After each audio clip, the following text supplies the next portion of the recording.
Hello YouTube family, my name is Pranesh and welcome to my channel, and my channel name is Pranesh Tech AI. I am going to explain about the today's topic is OOPS. Um, I am going to explain today about OOPS for which will be useful for Java developers. And any guesses what is OOPS? OOPS is nothing but it is an object oriented programming system. Let me write it. Object oriented programming system. OOPS is a concept which is used to write the programs by using classes. Uh, there are some principles of use uh, which will be used for developers, but some of the main principles of use OOPS we are using are there are four types of principles actually we are using in OOPS concepts. Uh, Let me write it down. Principles of OOPS. Yeah. First one is abstraction.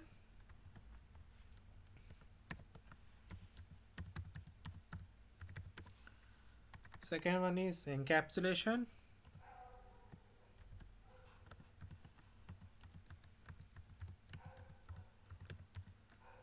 Where the third one is inheritance.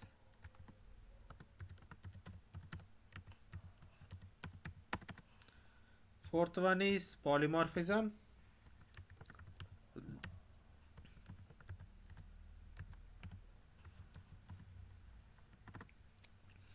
Before I explain these principles of you, OOPS, let me tell you that OOPS was invented by Grady Booch.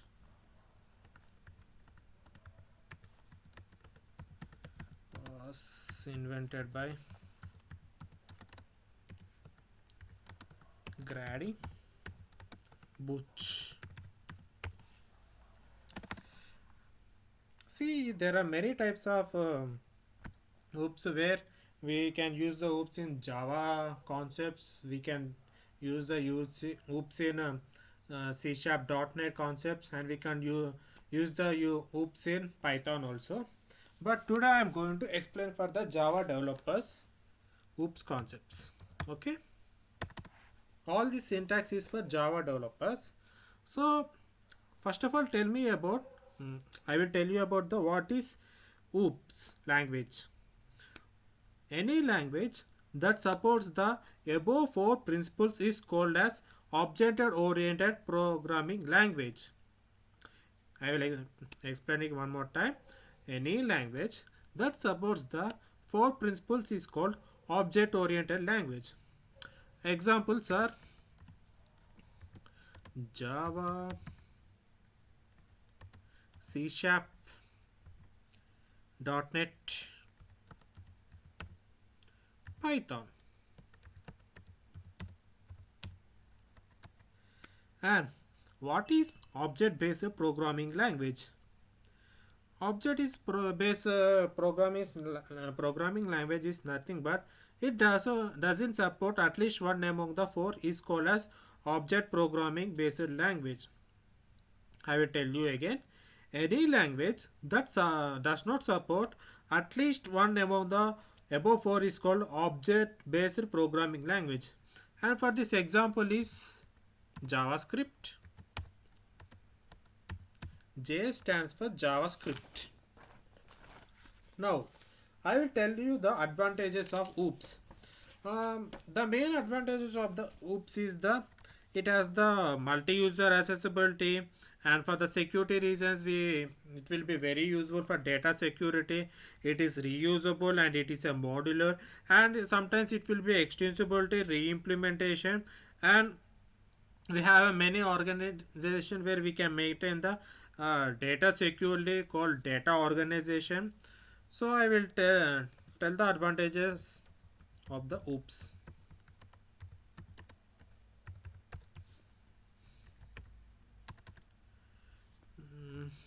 multi user accessibility,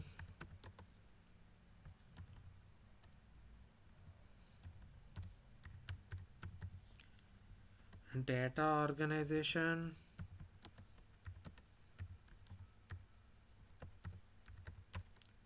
data security,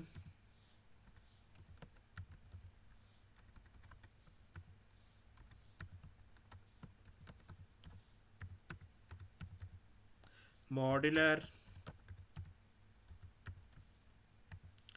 reusability,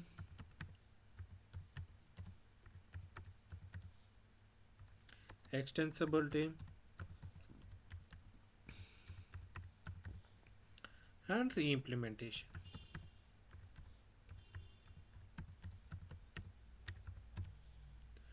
Now the main characters that we used in OOPS are main characters in OOPS are variable, method, class, object, reference. So I will explain about the data. Data is nothing but it is used to store the data in a variable format, and to perform the operation and on data we use the method object method format. Okay, I'll explain it again.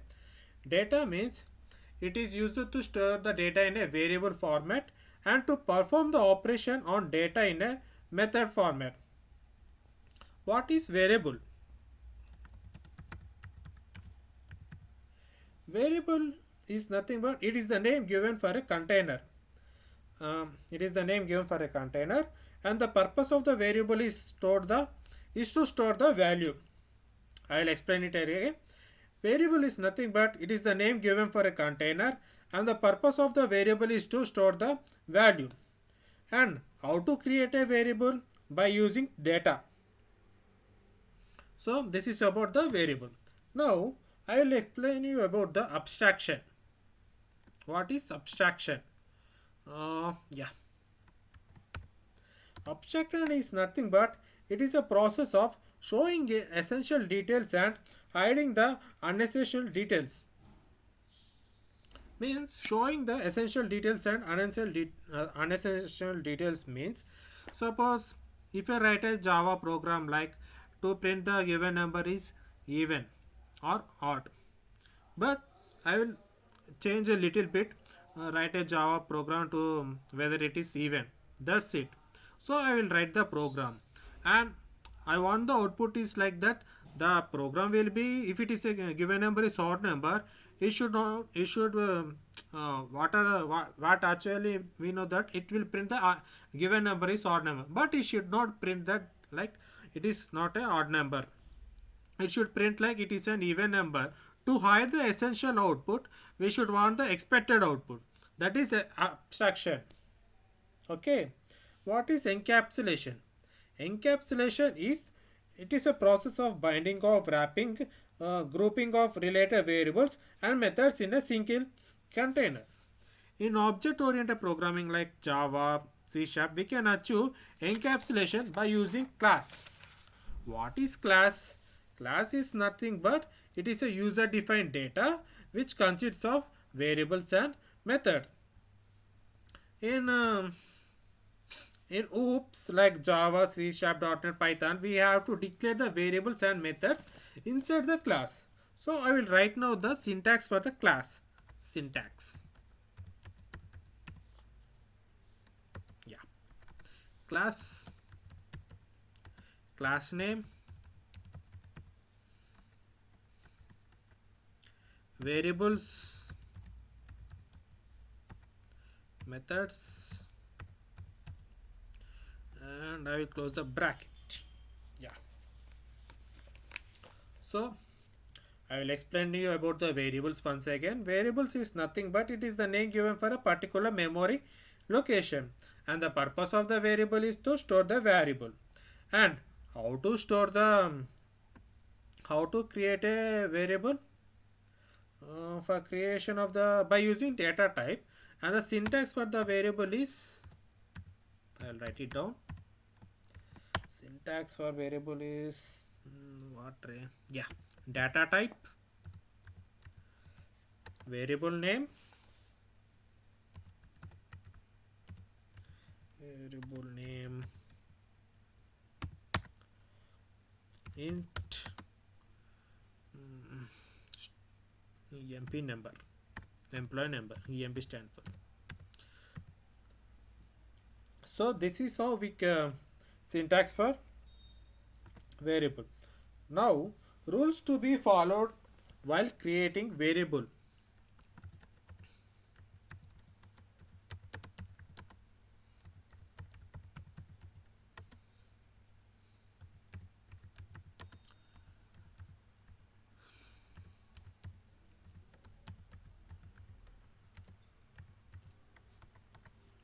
The first rule will be variable must not be a number. For example, int 10. It must not be a number like that. You will get error. And the second rule is variable name must start with lowercase character. For example, int emp number.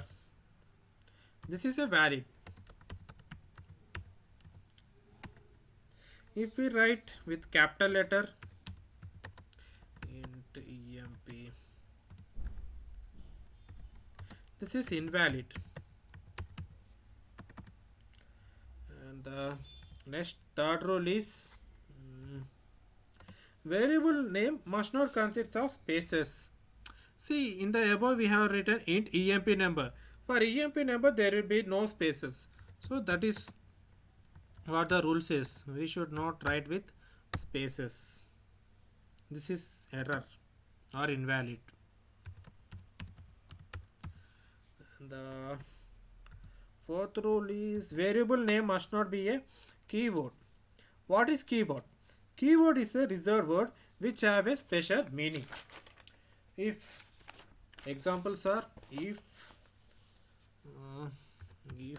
comma else, for, while, do, public. And we should not write like this int if, it will show you error.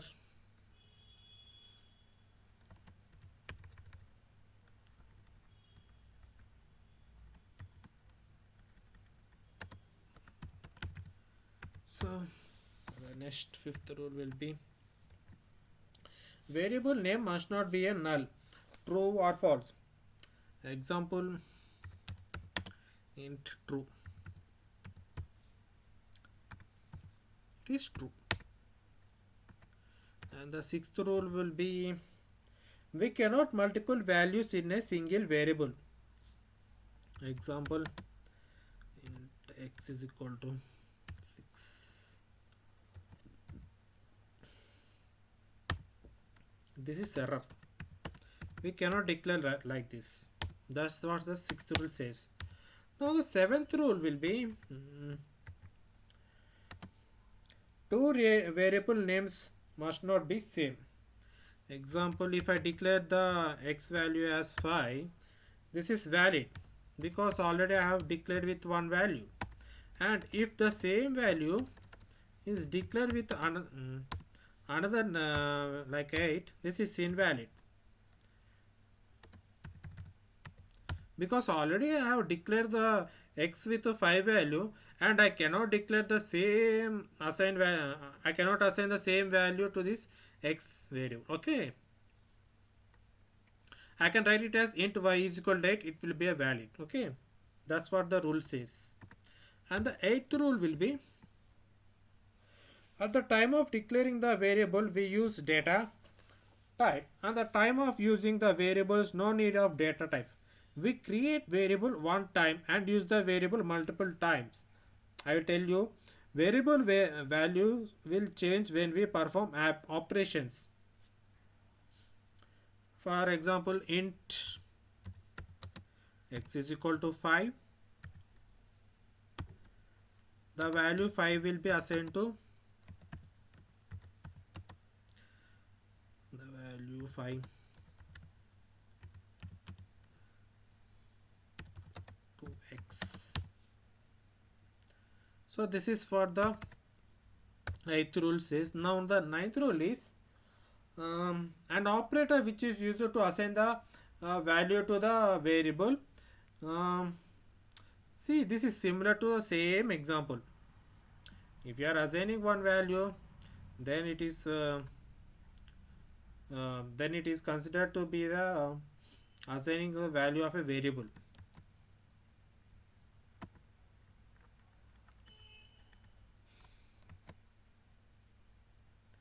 Now, what values we can assign to variable?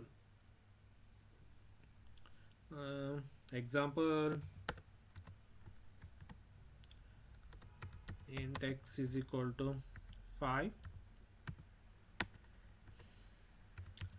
int y is equal to 3. Now we can write a logic by using the another variable int z is equal to, and the logic will be x into y.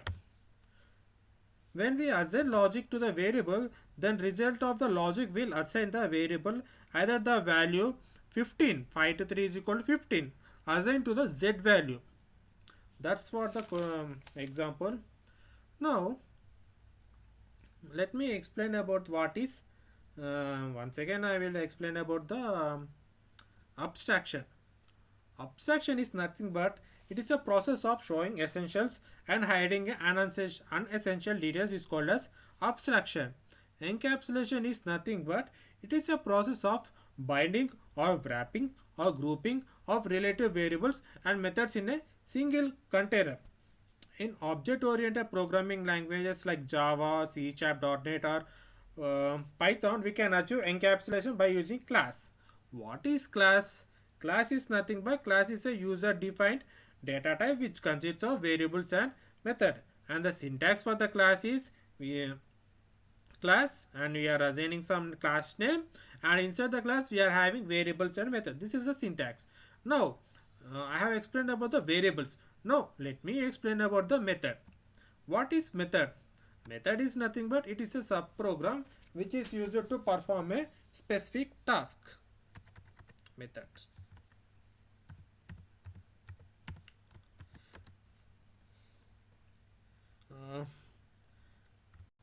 It is a subprogram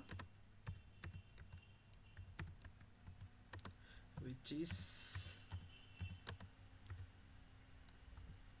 used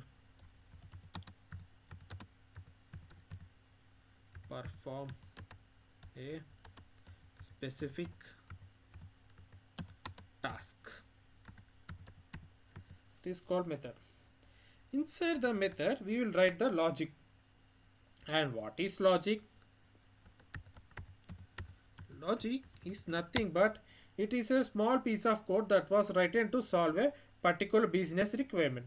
And how to write the logic? By using operators. Where to write the logic? Inside method. I will explain it again. What is logic? Logic is nothing but a small piece of code that was written to solve a particular business requirement. How to write the logic? By using some of the operators. And where to write the logic? Inside the method. And what are the types of logics? These are the some type of logics I will write. First one be initialization logic. Initialization logic. Second one will be business logic. Third one will be validation logic. Fourth one will be decision making logic.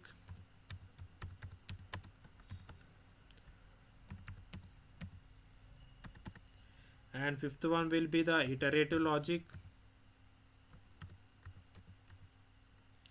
Last but not the least, presentation logic.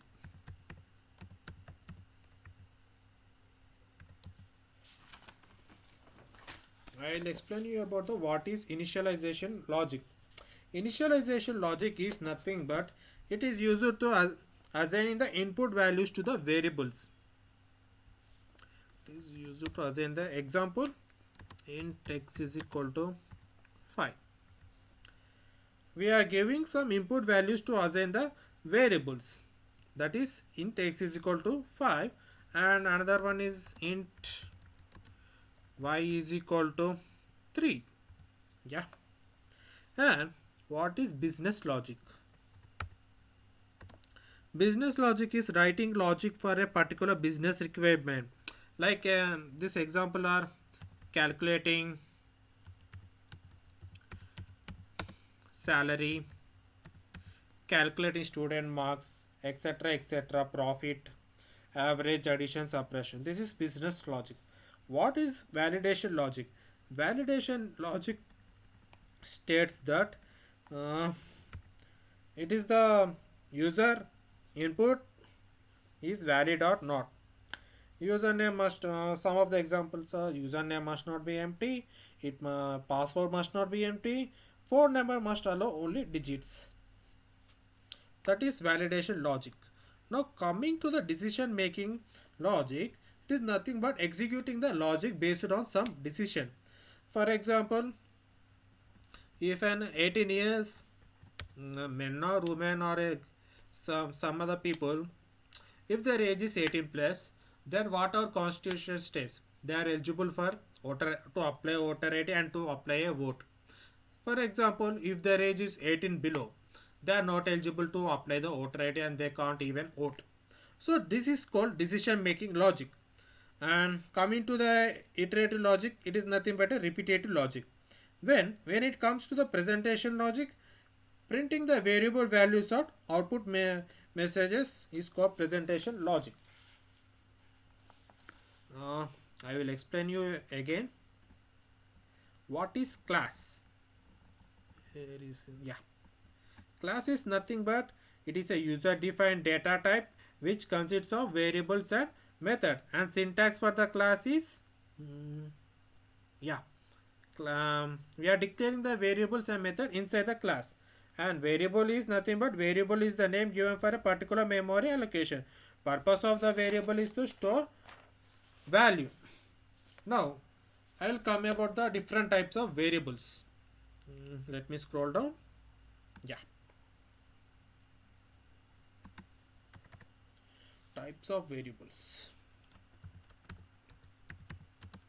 Types of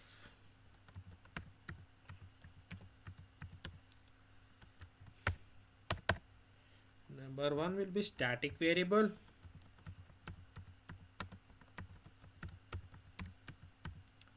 Number two is instance variable.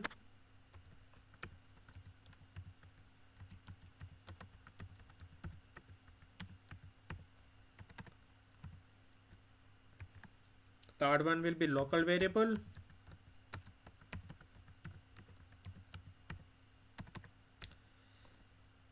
Fourth one will be the method parameters.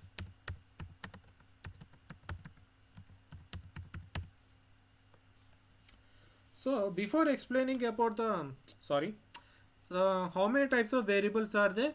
Four types. What are they? Static variable, instance variable, local variable, and method parameters. So before explaining about the static variable, let me explain about what is static. What is static? Static is nothing but it is a keyword. It is a keyword where we can apply the static keyword for variable, method, class. Okay, static keyword is applicable for keyword. It is a keyword which will be applicable for variable, method, and class. Now coming to static variable. Static variable is nothing but static variable must declare with static keyword. That's why I have mentioned before you that what is static. So static variable is nothing but it is a variable that must declare with static keyword. So that's it about the static variable. Mm. And static variable must declare inside the class and outside the method with static keyword.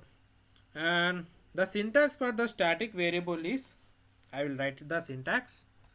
Mm, Class A, open the brackets, static int x, static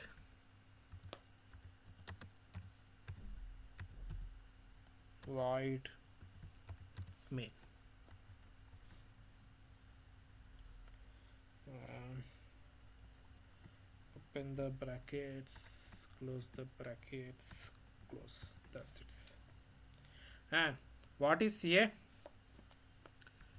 Uh, A is nothing but it is a class name, Ray.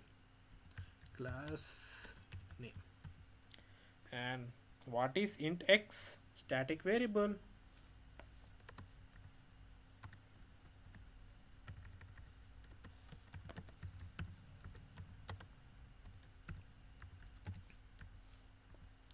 And what is main? It is a method name.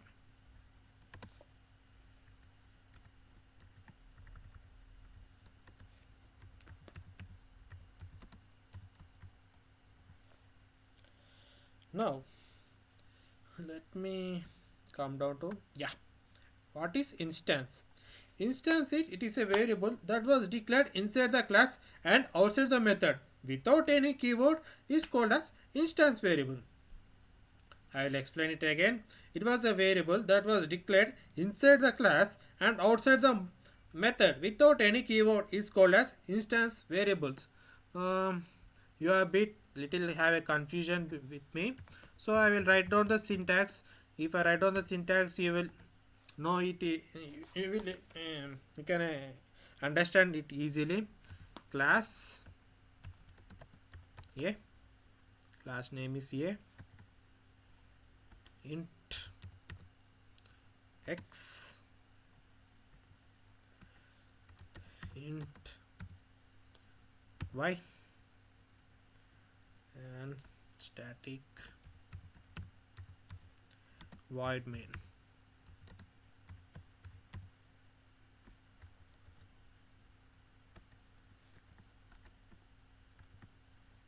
Sorry, yeah.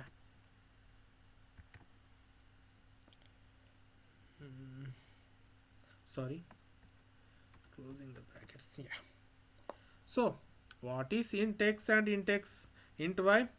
They are, as I said, these are the variable that must declare inside the class and outside the method without any keyword is called instance variable.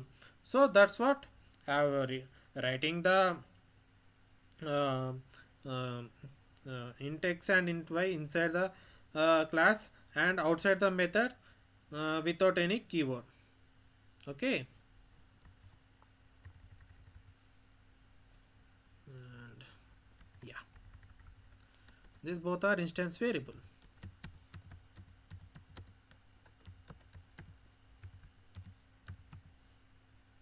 Okay. Now let what is next? Yeah, local variable. What is local variable? Local variable is nothing but it was a variable that was declared inside the method is called as local variable. It was the variable that was declared inside the method is called local variable. And please remember these points, guys. Local variable must assign some value, and it must local variable must not be static, and we cannot use local variable outside the method. So I will write the syntax once again, so you will get a clear and understand about the local variable. Class A, open the bracket, static void main int x is equal to 5,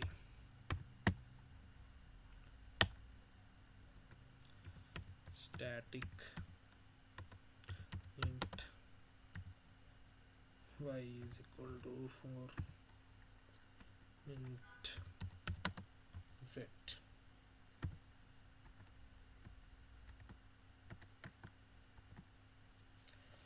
So as I said you already there, local variable must assign with some value. It is assigned with some value.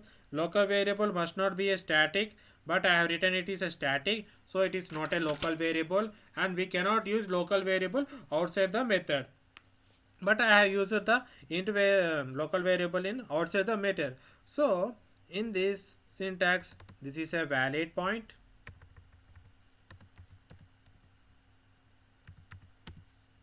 It must be not a static, but I have written it is a static, so it will get error or invalid.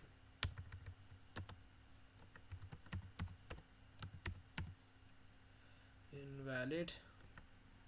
If I remove this static, it will be a valid, but I have written is a static no, so it will be invalid, because as the condition set, local variable must not be a static, so that's why the it will be invalid parameter, and last one also you will get error.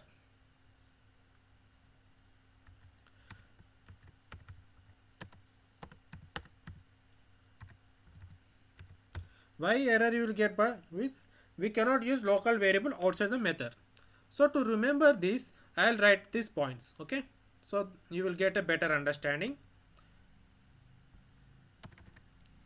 Point number 1 is local variable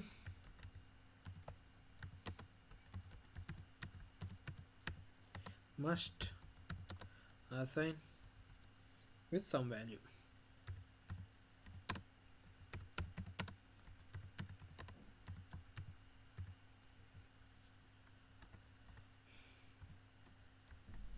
Local variable must not be a static.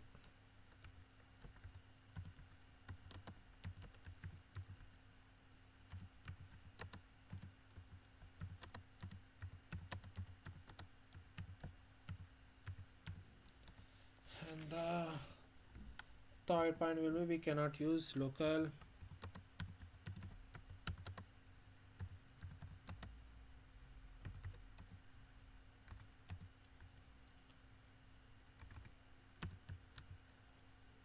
variable outside the method.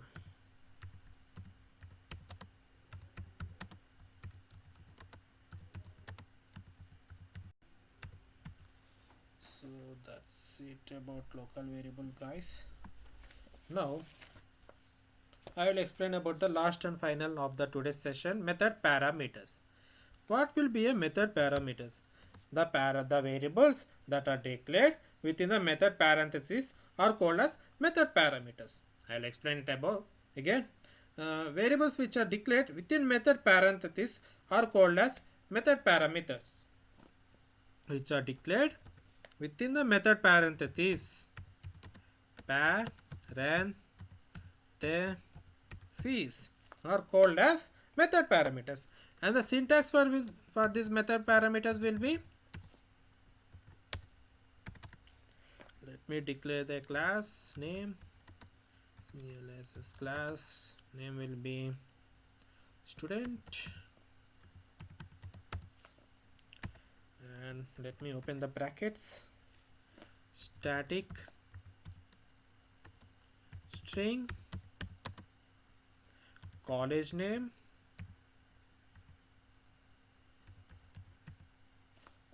will be JNTU Hyderabad,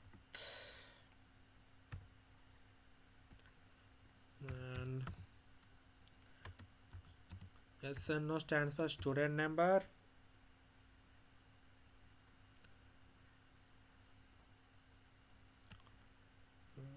string S S name stand for student name. Pranesh Babu.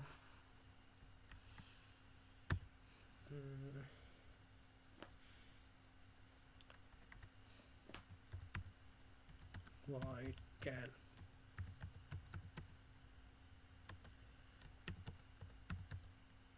Total m1 comma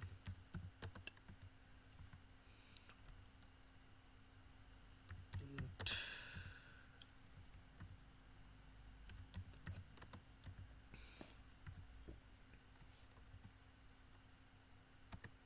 Open the brackets.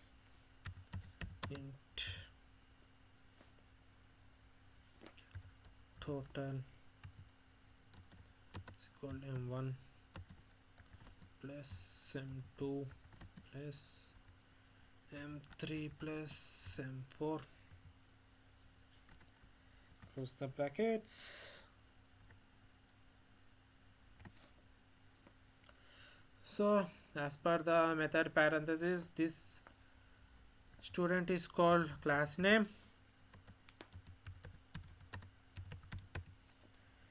and this college name is called static variable,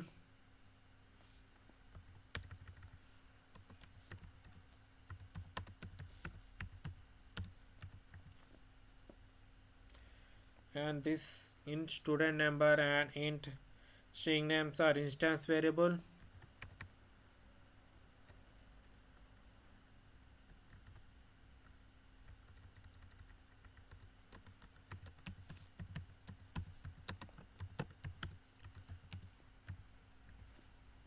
Now let me come about this integer. Uh, these parameters are called method parameters. Int m1, m2, m3, m4 is called method parameters.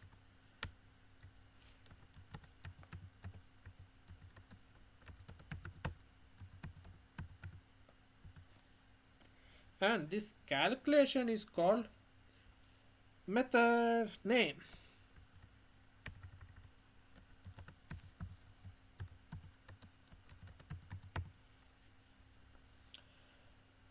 And this int total is will be local variable.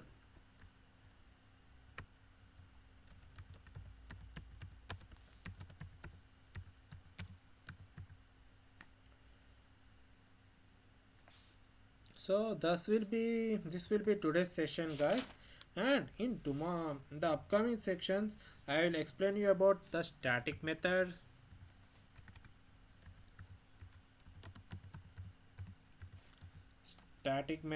and difference between static and instance method,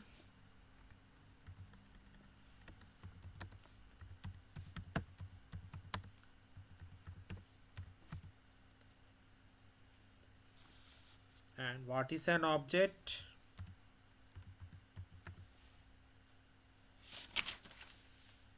So stay tuned with this my YouTube channel, guys. This is my YouTube channel Pranesh Tech AI, and I'm gonna explain you about the upcoming sessions for Java developers.